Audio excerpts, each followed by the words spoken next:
এখন অতি সাধারণ টিফিন আইডিয়ার মধ্যে সামান্য কটা ভেজিস যোগ করে এখন অসাধারণ অন্যরকম টিফিন আইডিয়া আপনাগুলোকে শেয়ার করতেছি। একবার বানায় দেখবেন, বাচ্চাদের ভীষণ ভালো লাগবে। তো তার জন্য আমি প্রথমে নিয়ে নিয়েছি কয়েকটি শীতকালীন সবজি দিয়ে চপ কইরা কুচি কুচি কইরা আর গাজর দিয়ে গ্রেটারে গ্রেট কইরা নিয়েছি। আর একখান পাত্রের মধ্যে নিয়ে নিয়েছি একটা গোটা ডিম, গোলমরিচ আর নুন, লগে দিয়ে দিয়েছি খানিকটা দুধ আর সমস্ত কাটা সবজি দিয়ে ভালো করে একসঙ্গে মাখায় চাখায় নিছি।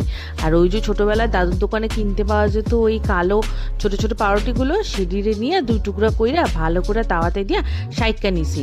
এবার আর কি বড় তাওয়ার মধ্যে সামান্য বাটার ব্রাশ কইরা ওই ডিমের গোলাটা দিয়ে দিছি।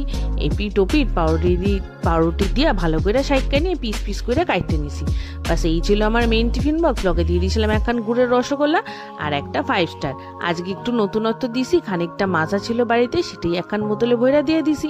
তো এই ছিল আমার টিফিন বক্সের আইডিয়া। কেমন লাগতেছে আমার ভিডিওটি আপনাকেও?